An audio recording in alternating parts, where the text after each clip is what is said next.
자, 어제 대선과 함께 치러진 5곳의 국회의원 보궐선거, 이 5곳도 지금 국민의힘 후보가 4곳에서 당선이 됐고요.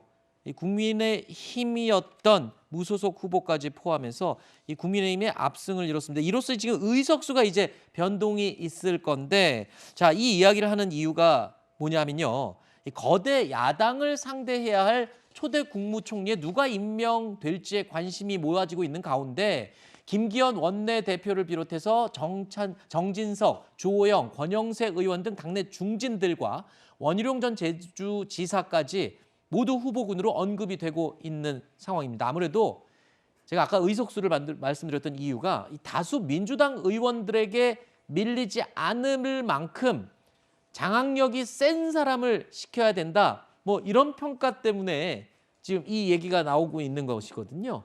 그렇죠. 아무래도 이제 상대를 해야 되잖아요, 민주당을. 네. 그러려면 아무튼 경험도 있고 그다음에 어떤 상대 파트너로서의 어떤 우위를 가지려면 경험이 많은 사람이 필요한 부분이 있는 것 같아요. 그러다 보니까 지금 거론되는 분들의 이런 분들이 되고 있고 또 이제 보통 그 인사청문회에서 그 국회의원 출신들이 낙마하는 경우가 이제 비율적으로 적잖아요. 그러니까 일반 학자라든지 아니면 외부에서 있던 분들이 들어오실 때보다. 왜냐하면 이제 국회의원들이 그 뭐 이런 청문회 과정에서 여러 가지 그 준비도 하는 부분도 있을 것이고 또 이제 본인들이 선거에 나오면서 여러 가지 또 검증도 받고 이러다 보니까 그런 부분에서 좀 수월하게 지나갈 수 있는 방법도 되고 네. 이런 것들이 두 가지가 복합적으로 왜냐하면 국무총리 인사청문회에서 문제가 불거져서 상당히 논란이 되면 네. 처음부터 삐걱대는 거잖아요. 그렇죠, 사실은. 그렇죠. 그러니까 초대 국무총리는 가능한 안전하게 잘 청문회를 통과할 수 있는 분들에 대한 고려도 분명히 있을 거예요. 그래서 다선의 이제 의원들 같은 경우에 그럴 가능성이 높아지기 때문에 네. 아마 그래서 이제 경력이 많은 정치인들을 중심으로 함합형에 오르는 게 아닌가 이런 생각이 듭니다. 네, 지금 이 총리가 이 내정이 되더라도 국회 인준을 거치지 못하면 지금 첫 불협화음이 있을 수 있다라고 지금 말씀을 해주셨는데 아까 의석수 제가 말씀드렸어요. 5곳을 확보해서 4곳이 당선되고요. 그래서 110석으로 늘어나긴 됐지만 그래도 여전히 이 지금 현재 여당 그리고 앞으로 야당이 될 이 민주당 같은 경우에는 172석을 가지고 있거든요. 총리 인준 자체도 힘들 수 있다라는 상황의 얘기가 나오는데 어떻게 헤쳐나갈 수 있을까요? 그래서 저는 이재명 그 전 후보의 역할이 저는 크다고 봐요. 아하. 지금 1,600만 표 이상을 득표를 했거든요. 네. 그런데 그냥 결과에 승복만 하는 게 아니고 지금 통합의 정치를 주문을 했어요. 네. 그랬을 때는 이 민주당 특히 이재명 후보가 어떻게 그 통합의 정치를 할 수 있도록 윤석열 후보를 도와줄 건지 네.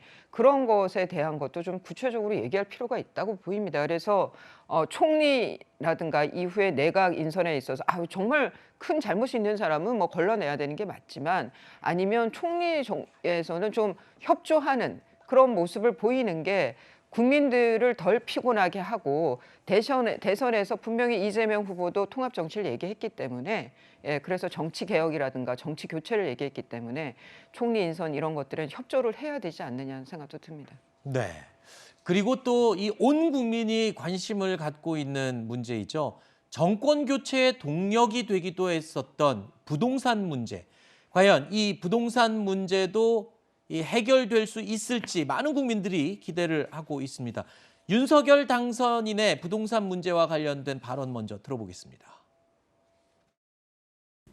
국민 여러분, 저는 주택정책의 최우선 목표를 모든 국민의 주거 수준 향상에 두겠다고 말씀드려왔습니다. 특히 국민이 살고 싶어하는 지역에 살고 싶은 주택을 충분히 공급하여 부동산 시장을 안정시키겠다는 것이 저희 부동산 정책의 기본 원칙입니다.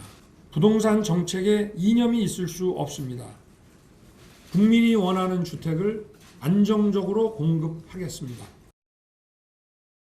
이민찬 기자, 이 새로 들어서는 윤석열 당선인의 이 새 정부 부동산 문제를 푸느냐 마느냐도 굉장히 중요한 과제예요. 과연 그러려면 어떤 핵심 경제 브레인들을 배치해서 풀어나갈 수 있을까가 문제인데 어떤 사람들이 지금 함합형에 오르고 거론되고 있습니까? 내각의 차별을 한다는 건 네. 대통령과 국정 철학을 공유한다. 그래야죠.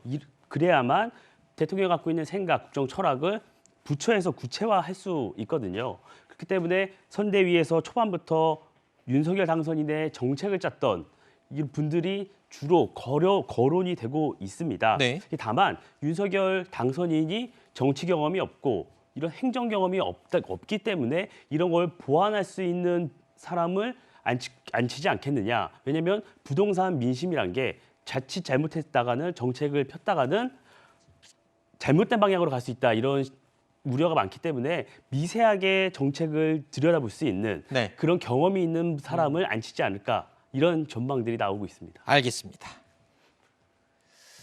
자, 저희가 준비한 Q&A 특집으로 마련한 뉴스 에일 라이브 Q&A는 여기서 마무리하고요.